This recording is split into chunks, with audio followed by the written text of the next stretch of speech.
नमस्कार, मी Niranjan. Easy news मध्ये आपल्या सर्वांचं मनपूर्वक स्वागत. आता ना एक खूप मजा येणार आहे. म्हणजे ज्याला हिंदीत म्हणतात ना, अब आएगा मजा किंवा मोगॅम्बो खुश व्हा, असं मला काल पहिल्यांदा बोलावं असं वाटलं होतं ज्या वेळेला पहिल्यांदा ती बातमी ऐकली. सात्यकी सावरकर यांनी राहुल गांधींच्या विरोधामध्ये पुण्यामध्ये एक अब्रू नुकसानीची केस केली होती. आणि सात्यकी सावरकर म्हणजे हिमानी सावरकरांचा मुलगा, आणि हिमानी सावरकर म्हणजे गोपाळ गोडसेंची मुलगी आणि सावरकरांचे धाकटे बंधू नारायण सावरकर यांच्या मुलाशी तिचं लग्न झालेलं होतं. तर मुद्दाम ही बॅकग्राऊंड सांगितली की सावरकर गोडसे हे किती घनिष्ठ नातेसंबंध आहे हे लक्षात यावं म्हणून. आणि त्यांनी केस केली राहुल यांच्यावरती, आणि त्यात याबद्दल केस केली की त्यात त्यांनी असं म्हटलं की राहुल गांधींनी लंडनमध्ये दिलेल्या एका भाषणामध्ये असं म्हटलं होतं की लहान असताना सावरकरांनी आणि त्यांच्या मित्रांनी एका मुस्लिम माणसाला मारहाण केली होती आणि त्याबद्दल त्यांना खूप आनंद झाला. आता वाचन कोणाचं कमी आहे हे याच्यातून उघड होतं, म्हणजे कारण की हा जो सगळा प्रसंग आहे हा 2 पुस्तकांमध्ये छापलेला आहे, 2, आणि तरीही ही अशी केस केली.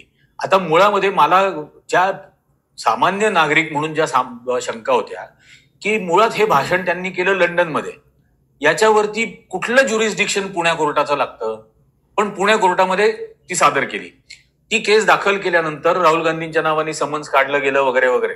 राहुल गांधींनी गेल्या तारखेच्या वेळेला असं सांगितलं कोर्टामध्ये, म्हणजे त्यांच्या वकिलांनी असं दिलं, त्यांनी असं दिलं की हा खटला हा समरी ट्रायल किंवा समन ट्रायल म्हणून कन्वर्ट करावा, हा डिफेमेशन पुरता ठेवू नये. कारण या निमित्ताने सर्व ऐतिहासिक पुरावे, हिस्टॉरिकल रेकॉर्ड्स हे न्यायालयाच्या समोर आणता येतील. त्याला लगेच सात्यकीनी हरकत पण घेतली होती असं म्हणतात. पण काल पुण्याच्या न्यायालयाने याच्यावरती निकाल दिला, आणि न्यायालयाने निकाल देताना सांगितलं की बचाव पक्षाचं म्हणजे राहुल गांधींचं जे म्हणणं आहे ते अगदी बरोबर आहे की नुसतं एका वाक्याच्या डिफेमेशन पुरतं जर हे राहिलं तर बचाव पक्षाला त्याचा बचाव पूर्णरित्या प्रभावीरित्या सांगण्याची संधी मिळणार नाही, आणि असं होऊ नये म्हणून ही संपूर्ण केस ही समन किंवा समरी ट्रायल मध्ये कन्वर्ट करावी. आणि या निमित्ताने मग बचाव पक्षाला या निमित्ताने जेवढा ऐतिहासिक पुरावा सादर करायचा असेल तो सगळा ऐतिहासिक पुरावा न्यायालयासमोर सादर करता येईल. त्यांना क्रॉस एक्झामिनेशन घेण्याची सुद्धा परवानगी असेल, म्हणजे उलट तपासणी घेण्याची.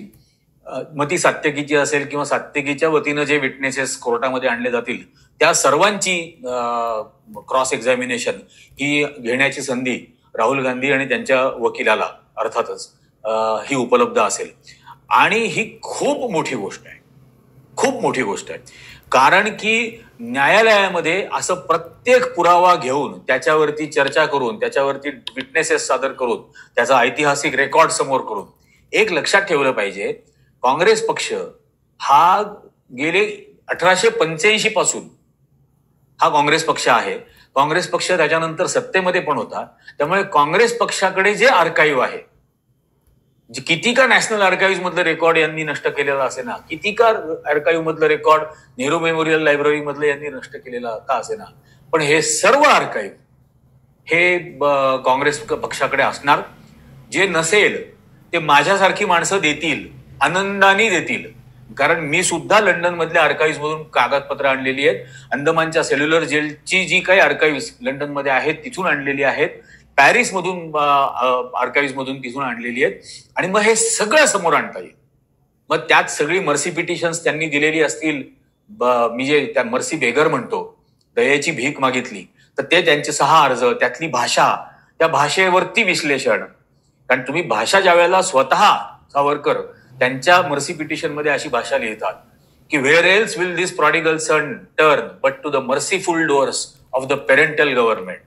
म्हणजे हा वाट भरकटलेला मुलगा हा मायबाप सरकारच्या दारामध्ये भीक मागणार नाही दयेची, नाहीतर कुठे मागेल. तर अशा सगळ्या वाक्यांची भाषांतर होतील. राहुल गांधींनी त्यांच्या प्रेस कॉन्फरन्समध्ये भारत जोडो यात्रेच्या वेळेला फक्त शेवटचं एक वाक्य वाचलं होतं, I beg to remain your most obedient servant. याचं भाषांतर त्यांनी आणि हे शब्द त्यांनी वाचून दाखवले होते. पण या निमित्ताने सर्व पत्र, त्यांच्या वतीनं त्यांच्या पत्नीने दिलेले मर्सी पिटिशन्स, त्यांच्या वहिनीने दिलेले मर्सी पिटिशन्स, ही सगळी मर्सी पिटिशन्स आहेत आणि ही सगळी समोर येतील. याशिवाय व्हाईसरॉय लिनलिथगो बरोबर जो करार केला होता, त्याही मागच्या एका भागामध्ये मी तो कराराची कॉपी दाखवली होती. तर तोही करार की to fulfil the common objective of the British Empire and Hindu Mahasabha I will spend my life in opposing Gandhi, Muslims and Congress, किंवा त्यांच्या पेन्शनची कागदपत्र असतील. त्याला अगदी सावरकर स्मारकच्या वेबसाईटवरती सुद्धा फ्रिक्वेंटली आस्क क्वेश्चन्स मध्ये ॲलिमनी असं म्हटलं होतं. ॲलिमनी, आता ॲलिमनीचा आपण अर्थ सर्वसाधारण भाषेमध्ये पोटगी असा घेतो. तर ते सगळी कागदपत्र आहेत, त्यावेळेला त्यांनी केलेले अर्ज आहेत. त्याच्यानंतर म्हणजे 24 साली भारतामध्ये परत आले, ती सगळ्या मर्सी पिटिशन्स नंतर भारतात आले.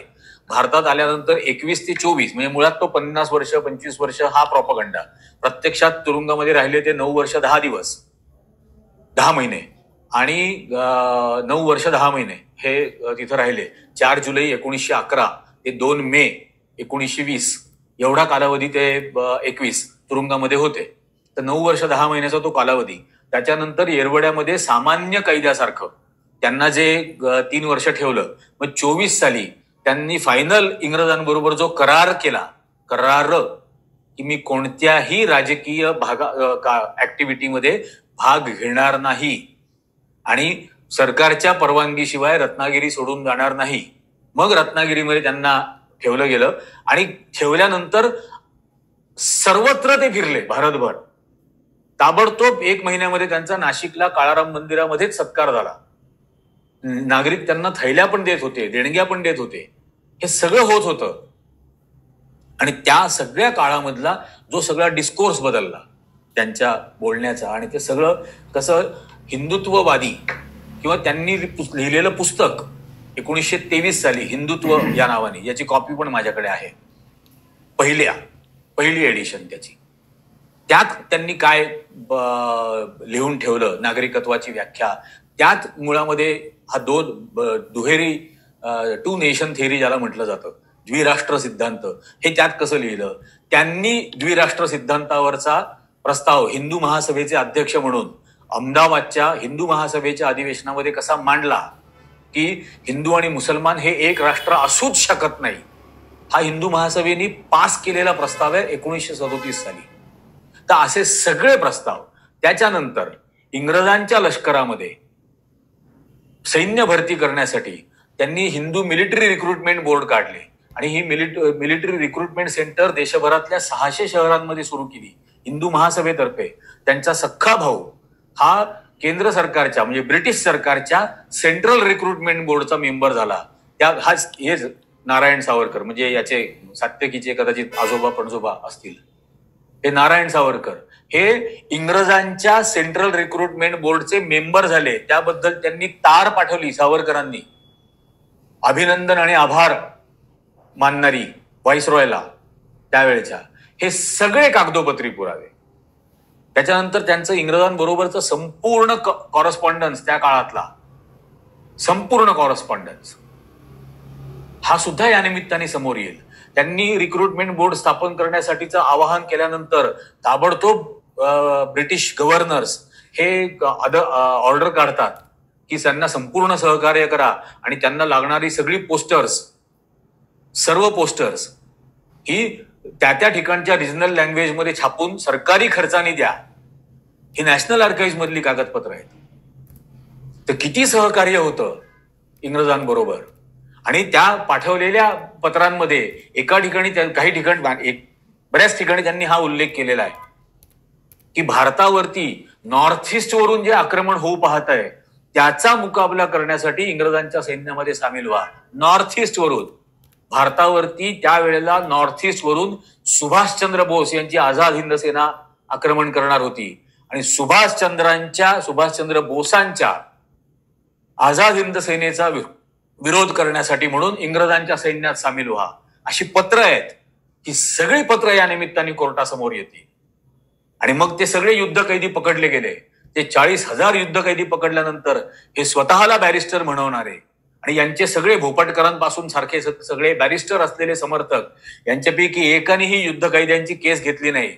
युद्ध कैद्यांची केस ही पंडित जवाहरलाल नेहरूंनी इतर त्यांच्या सहकार्यांच्या मदतीने घेतली आणि आयुष्यामध्ये एकमेव केस पंडित नेहरू लढले जी रेड फोर्ट ट्रायल म्हणून प्रसिद्ध आहे. आणि 40च्या 40,000 आझाद हिंद सेनेच्या जवानांची त्यांनी सुटका करून घेतली. यानंतर हे ज्यावेळेला त्यांचं स्वतःचा एक ग्रंथ आहे तो बाजारात मिळत नाही. व्हर्लवाइंड प्रॉपगंडा ऑफ विनायक दामोदर सावरकर 1937 to 1944 आणि MB भिडे हे त्यांच्या बरोबर जे राहायचे त्यांचेच स्वीय सचिव असलेले त्यांनीच त्यांचा अख्खा पत्रव्यवहार त्यांची संपूर्ण भाषणं 1600-1700 पानाचे ते 2 खंड आहेत. तेही खंड माझ्याकडे आहेत. राहुल गांधीकडे नसेल तर मी देईन. आणि मग त्यात सरदार तारासिंगांना कसं पाठवलं पत्र की पंजाब हे वेगळं सिखिस्तान म्हणून राष्ट्र घोषित करा. त्याच्यानंतर त्या त्रावणकोरच्या म्हणजे आजच्या केरळाच्या त्रावणकोर संस्थांच्या दिवाण CKR अय्यर यांना लिहिलेलं पत्र, त्यांना पाठवलेली तार, त्यांचं केलेलं अभिनंदन की तुम्ही स्वतः एक हिंदू राष्ट्र म्हणून घोषित करत आहात याबद्दल मी तुमचं अभिनंदन करतो. या व्यतिरिक्त इतरांना पाठवलेली पत्र, मग ते वडियार असतील, म्हैसूरचे, जुनागडचे राजे असतील, ठिकठिकाणचे संस्थानिक असतील, या सगळ्या संस्थानिकांना पाठवलेली पत्र सर्व आहे. आणि हे सगळं समोर येईल या निमित्ताने.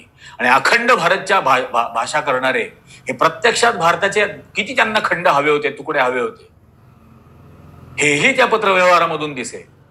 त्यानंतर त्यांनी व्हाईसरॉयला लिहिलेलं पत्र, क्वीनला लिहिलेलं पत्र ब्रिटिश की भारताला नेपाळच्या स्वाधीन करा, कारण नेपाळचा हा जगामधला एकमेव सम्राट आहे जो हिंदू आहे, तर नेपाळच्या हवाली भारताला करावं. हे सगळे पुरावे आता समोर येतील. आता जे आहे दूध का दूध पानी का पानी, बहुत मजा आएगा, बहुत मजा आएगा. आणि आता बघू हा जो काल कोर्टाने निर्णय दिलेला आहे याच्यावरती पुढे काय केलं जातं. सत्य की सावरकरांकडून निकाल काही का लागेना, पण या निमित्ताने हे सर्व पुरावे ज्युडिशियल रेकॉर्ड्सवर येतील, पब्लिक डॉक्युमेंट बनतील हे सगळे. आणि त्या निमित्ताने मी सुद्धा येणाऱ्या काळामध्ये एक मालिका करेन, या सगळ्या कागदोपत्री पुराव्यांसह करेन. ते कागदोपत्री पुराव्यांसाठी मी एक गुगल फॉर्म बनवेन, त्याच्यावरती क्लिक करून मेंबर बना त्या गुगल फॉर्म. जो गुगल फॉर्मचा सदस्य बनेल त्या प्रत्येकाला ती कागदपत्र पुरवेल. आता हे आयडिओलॉजिकल बॅटल या टप्प्यावरती पोहोचलेलं आहे की जीवाची सुद्धा पर्वा करायची नाही. आता हे वैचारिक लढाई आहे, ही तशाच पद्धतीने लढली जाणार, वाटेल ती किंमत चुकवायची तयारी ठेवून. आणि हे आता येणाऱ्या काळामध्ये होईल. म्हणून मी मगाशी म्हटलं की बहुत मजा आएगा. तुम्हाला काय वाटतं? हे ऐतिहासिक वास्तव, हे ऐतिहासिक सत्य हे जगाच्या समोर, भारतीयांच्या समोर यायला हवं की नको? अत्यंत संघर्षाच्या काळामध्ये कोण बाजूला होतं स्वातंत्र्य आंदोलनाच्या बाजूनी आणि कोण स्वातंत्र्य आंदोलनाच्या विरोधात होतं? सुभाषचंद्र बोस 22 जून 1939ला मुंबईत आले. ते बॅरिस्टर मोहम्मद अली जिना आणि सावरकरांना भेटणार होते. ते भेटले दोघांना. ते भेटल्यानंतर त्यांची संध्याकाळची सभा होती मुंबईमध्ये. ती सभा त्यांनी रद्द केली. त्यांनी त्यांच्या भावाला शरदचंद्र बोसला पत्र पाठवलं आणि त्यात त्यांनी लिहिलं, या दोन्ही नेत्यांना मुख्य स्वातंत्र्य आंदोलनाच्या राष्ट्रीय प्रवाहामध्ये या हे म्हणण्यासाठी मी खूप मनधरणी केली, पण हे गांधी द्वेषाने इतके पछाडलेले आहेत की हे कधी येणार नाहीत या मुख्य इंग्रजांविरोधाच्या आंदोलनामध्ये. त्यामुळे मी माझीच आजची सभा निराश होऊन रद्द करतोय.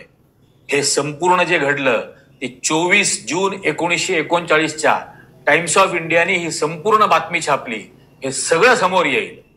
हे चित्रपटामध्ये ज्या थापा मारतात ना की यांना प्रेरणा दिली, त्यांना प्रेरणा दिली, प्रत्यक्षात काय होतं वास्तव त्याच्यातलं, हे सगळं या निमित्ताने समोर येईल. सगळं ज्या वेळेला सार्वजनिक काय म्हणतात त्या ओट्यावरती धुणी धुतली जातात त्यावेळेला मग काही उरत राहत नाही. खूप जण असं असतं, मी नेहमी सांगतो की एवढी टेवटीव करणाऱ्या या सगळ्या हिंदुत्ववाद्यांनी लक्षात ठेवावं, तुमची झाकली मूठ 1.25 लाखाची आहे. गप्प बसा. ही मूठ जर आम्ही उघडली तर जगाच्या लक्षात येईल की ही 4 आण्याची पण नाहीये. 1.25 लाखाची तर दुबाराच राहून राहिलं. पण आता या निमित्ताने न्यायालयाने परवानगी दिलेली असल्यामुळे हे सर्व ऐतिहासिक सत्य या देशातल्या नागरिकांच्या समोर येईल. याची ट्रान्सलेशन्स बनतील, या कागदपत्रांची ती सर्वत्र फिरतील आणि अशा अत्यंत पवित्र लोकांना सत्य सांगायचं आणि सैतानांना शर्मिंदा करायचं हे जे आमचं ब्रीदवाक्य आहे, या अशा अत्यंत पवित्र कार्यासाठी लागेल ते योगदान येणाऱ्या काळामध्ये आम्ही देऊ. या सगळ्या गोष्टीबद्दल तुम्हाला काय वाटतं? तुम्हाला वाटतं का हे सत्य समोर यायला पाहिजे? तुम्हाला वाटत असेल तर नक्की खाली कॉमेंट करून सांगा. हा व्हिडिओ लक्षावधी लोकांपर्यंत पोहोचवा. जसं त्या महात्मा फुल्यांच्या बद्दलचा व्हिडिओ, महात्मा फुलेंवरच्या चित्रपटाचा व्हिडिओ बद्दलचा एक झाला, ती त्याच्यापेक्षा जास्त लोकांपर्यंत हे पोहोचवलं पाहिजे. या निमित्ताने हे सगळे बुरखे चेहऱ्यावरती घातलेले मुखवटे हे उतरवण्याची आपल्याला न्यायालयाने परवानगी दिलेली आहे. आता हे परवानगी घेऊन याचा फायदा आपण घ्यायलाच हवा. लोकांना जास्तीत जास्त जागं केलं पाहिजे. म्हणून खरोखर विनंती करतो की हा व्हिडिओ जास्तीत जास्त, व्हिडिओ बघणाऱ्या प्रत्येकाने हा व्हिडिओ नुसतं लाईकचं बटन दाबा. तुम्हाला काय वाटतं हे खाली सांगा आणि याची लिंक जितक्या लाख लोकांना शेअर करता येईल त्या सर्वांपर्यंत शेअर करा. तरच आपण हा महाराष्ट्र पुन्हा जागवू शकू. आपण तरच या देशाचा खरा इतिहास लोकांच्या समोर आणू शकू आणि तरच येणाऱ्या पिढीला या हिंदुत्वाच्या विनाशापासून वाचवू शकू. आजच्या या भागामध्ये इतकंच. धन्यवाद.